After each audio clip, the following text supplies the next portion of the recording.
Hi friends, I am Vanidas Mangathil and let us learn how to paint this watercolor scene. This subject or this scene is from imagination. So we'll start with the drawing and then start with the further stages like the washes and the details.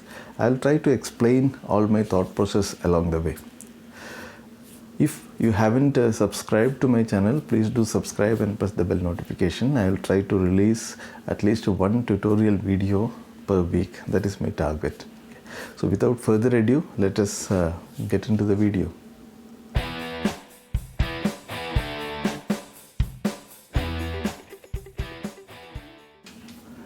In this tutorial, we will be drawing from imagination and we will be applying the colors all from imagination. Okay, so here I am using a cold pressed watercolor paper and it is approximately 300 GSM. You can use any cold pressed watercolor paper, preferably 100% cotton. Okay, so I am using a dark pencil here, so it is something like a 2B pencil. I prefer to draw with 2B pencil. This is not precisely marked as 2B, but it is something of that grade. Okay, so here I have made two structures, some kind of a small house or so, and here the idea is just to construct something interesting. Okay, some houses and some maybe a couple of figures, a couple of people around. So if you have issues in drawing and or if you have issues in drawing the figures and all, you can check out my other tutorials which focuses on constructing figures in different poses, etc., different actions, to be frank. And you can go through those videos to get a better idea of how to make the figures. Okay, so some trees here probably. I'm just this is just I'm drawing from my idea, and there is no specific reference as I told. Okay, so this seems to be reasonably convincing composition, and I hope we can make it interesting with giving proper colors and all. Okay, so I'm trying to make some a couple of small animals also. If I don't know if that makes sense or not, I'll try to make some few animals like sheep or goat and some figures. That's it. And yeah, once the drawing is complete, okay, so once the drawing is complete, you can start the washing process. If you want, you can pause at this point and copy the drawing, and then you can start the washing process. To get a smoother sky, wet on wet sky, I am applying the sky area.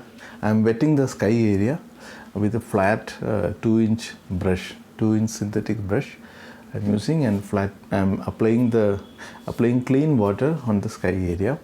And once the sky area is reasonably wet, I'm using a natural hair round brush and taking cerulean blue color for the sky, and on the way I'm also adding little bit of purple by adding a little bit of crimson colors to that. So it's a sort of a cerulean blue purple kind of a sky. And to get some color variation, I also occasionally take a touch of burnt umber to get little bit of a more natural looking sky color, to warm it up a little bit, to make it a little bit more natural sort of colors. Okay, so you might have seen that some of the white areas I have left as it is, so that these left out whites can suggest some subtle clouds. For the far end foliages, what I am using, the color that I am using is a little bit of ultramarine and a touch of burnt umber and a touch of red. So it's you can try different proportions of these colors. It is mostly grayish blue. The mix is mostly grayish blue. So the color I have used is ultramarine blue, a little bit of burnt umber, and a small touch of crimson. Okay.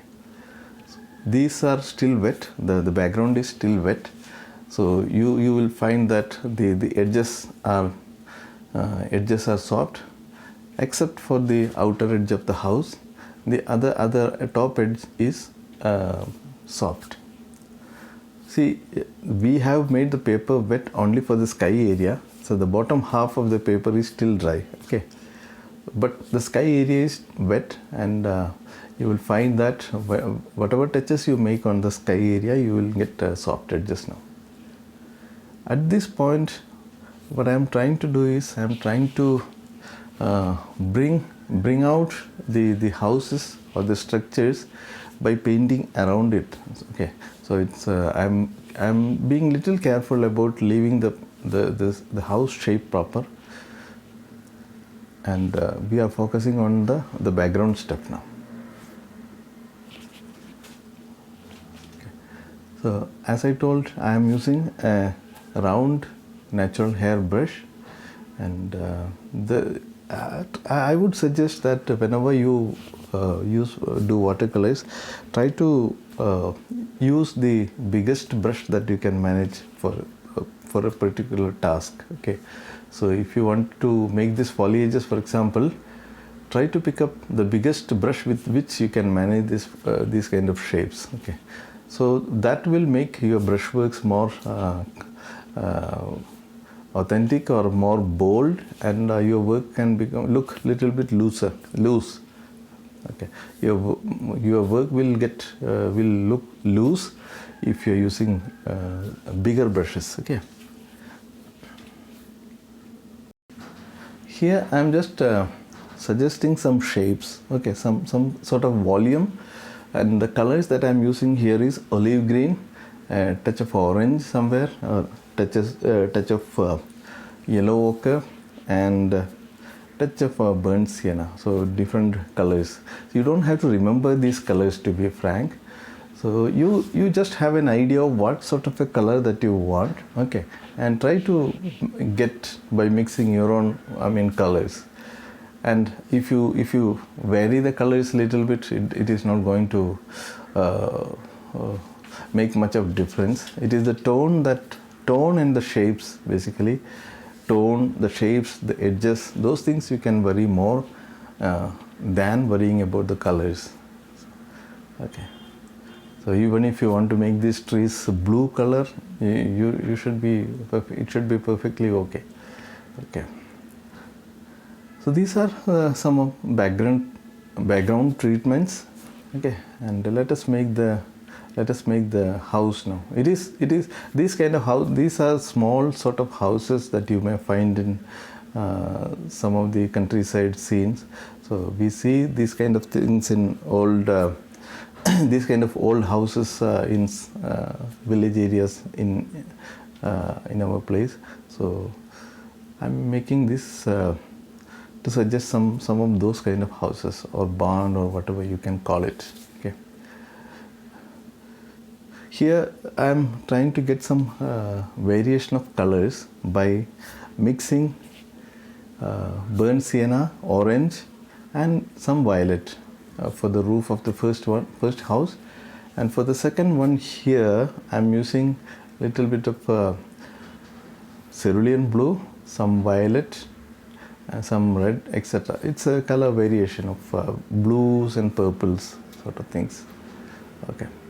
You can mix some blue, some red, and maybe a touch of burnt sienna, depending upon what kind of an effect that you want. Here I have used cerulean blue, some crimson, and maybe a touch of violet as such. You don't really need violet because you are mixing blue and red, which should already give you violet. And to get a sort of an earthy look, I sometimes also mix a bit of burnt sienna.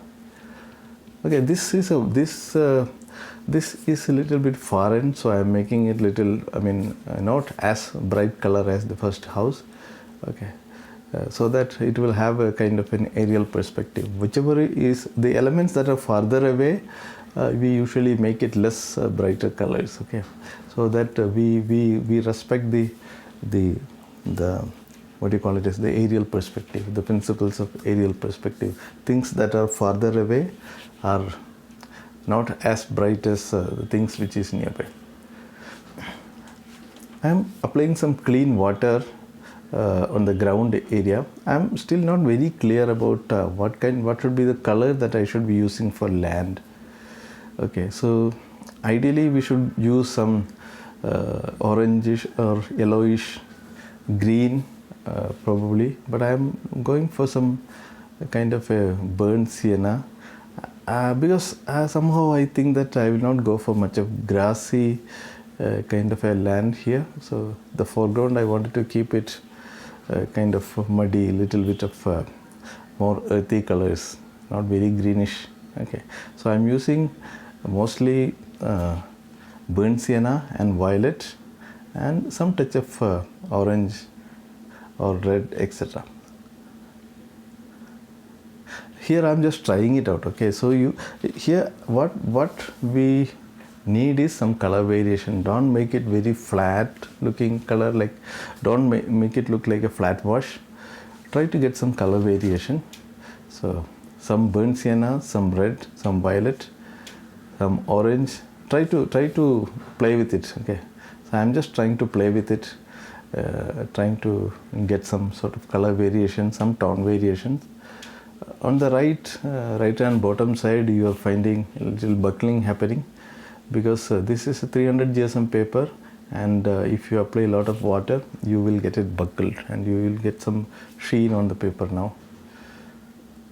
So try to get some convincing color. I don't want to make it too dull, so I am glazing it with a bit more stronger colors here.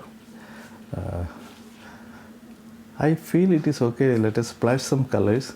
Some of the splashes are too, I mean, it creates a very disturbing texture, so I'm smoothing it out and splashing some color here. So here the colors that I'm splashing is little bit of burnt sienna and purple, some darker version of the ground itself. Okay, the ground we have used burnt sienna and violet for the ground. Same colors, little bit darker version I am splashing. These splashes will engage the foreground. Okay, so otherwise it was looking little bit flat. So I'm a little bit of texture, some droplets of colors or some droplets of water may make it little engaged. Okay, that is the entire idea. I just wanted to make it little engaging, but at the same time don't make it too busy. Now here onwards we are going for the details part, which we should be doing a little bit more with more carefully. Okay, so for the darks, for the dark area, for the darks, the colors that I have mixed are a little bit of crimson and Prussian blue and a touch of burnt sienna. So I used different ratios of blues, Prussian blue and crimson to make the kind of darkness that I want. If you add burnt sienna to this, you will get it more towards the blackish. But if you mix burnt sienna and crimson, it is more kind of a dark purple. Okay, so here I am using a brand of colors called Camel, which is an Indian brand. So if you are using some other brands, you may have to pick the colors accordingly. But the kind of combination should work in general. But there may be a little bit of tweaking that you may have to do with the brand of colors that you are using. Okay. Here by adding these darks or the strong shadow areas, we are bringing the volumes of these houses much more prominent, and you are creating more interest by creating more contrast, more shadows, stronger shadows will enhance the light also, and it will also create a lot of contrast, and that will create a lot of interest. You have to be a little bit you should have some sense of perspective when you make this kind of drawing. Your perspective, the sense of perspective should be good, and if you are not good at it, probably you may have to practice it. Right. I'm making a light gray, bluish gray wash on the side wall of this particular house, so that we get some three-dimensional feel. And for the front wall, I'm using light orangish, pale orange, so that they have different colors. Okay. So these are some suggestions for the roofing. Some kind of some dots or some darker marks. So it is up to you what kind of roofing details that you want. I'm just making few dots and few lines, few horizontal lines, and few vertical lines, and some horizontal lines also maybe later. See, whenever you make these details, you have to keep in mind the overall plane of the roof. Okay, the angle of the line should match with that of the roof, and it should also consider the overall perspective. Okay, so basically the sense of perspective is important, and the perspective of these lines, the angles, those things are important. You can improve these things by observing your surroundings and doing live sketches, etc. So you can go out and make some drawings. Okay, so that will improve your perspectives. Okay, here I am using a small round brush. In fact, it is a Chinese calligraphy brush, and this gives fine tips, and you can use fairly fine details with this kind of brush, because it is very thin brush, round brush, and it holds a reasonably good amount of paint, and it has very fine tip. So it gives reasonably good control over the finer details. Okay, so this house now looks reasonably convincing.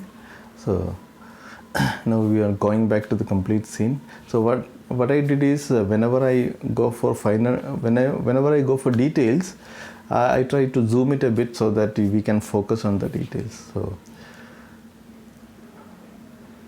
some branches for these foliages, connecting these foliages with some tiny branches, just to create some kind of a believability and some interest. Okay, so you don't have to make all the branches for the tree, just suggesting something in a very loose, bold way, that will be fine. So I'm still using that calligraphy brush. Okay, because that lets me do some finer touches for this for the lines and this kind of small foliages, some sharp small foliages, some suggestive approach. Let us make some directional line now, because these lines will improve the sense of depth. Now you get a feeling that the houses are quite some more farther away with the help of these directional lines. Now let us make some figures. Okay, so the figures are little complicated things. Okay, and I have a lot of videos on painting just for figures alone. Please check out those videos and practice painting figures, because that can be very handy in painting your landscapes and streetscapes, etc. Because adding figures can create a lot of interest. It will create a lot of story. You can tell a lot of stories by adding figures. So please try to get better by painting figures in action, painting figures with movement. So for the figures color, I have used some red color, blue color, purple color, etc. It is up to you for what kind of apparel, the color that you should choose. It is up to you. Okay. Some suggestion for figures are here itself under the tree. Okay. So these are tiny figures, you don't have to be precise, and overall suggestivity is more than enough. For the exposed body part, I usually give orange color, and this orange is directly picked from the tube without diluting, because it is so tiny, you don't need details for the facial features, etc. Just some top of the head, some orange color for the exposed body part, and the overall shape. Those things are sufficient. Okay. Now I feel these figures are reasonably convincing, and let us now make some goat or sheep. Okay, some animals basically. Okay, see, it is very, very tiny, to be frank, so you don't need to really make it very detailed one. Just some suggestions.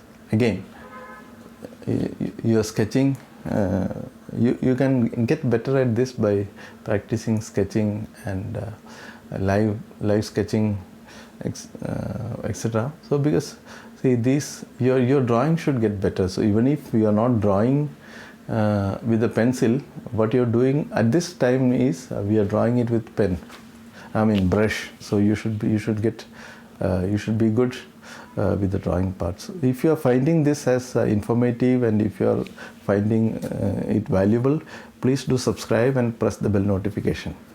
If you have any questions or comments or suggestions, please write them into the comment box below. I will surely get back to your questions, and I will also try to consider your suggestions for my future videos. Okay, so and further your comments will also help me to take this video to a larger audience, and more people can get benefit from these videos. Okay, these are some electric poles which may create some more interest. Okay, so again I'm using the same brush, the details brush, and these are all just some suggestive lines.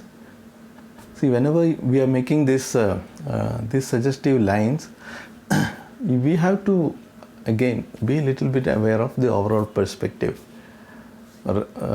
More important than the accuracy of those drawing, it is the angles and the angles and the perspective that is more important. Okay. Directly picking some white watercolor from the tube and adding some white highlights.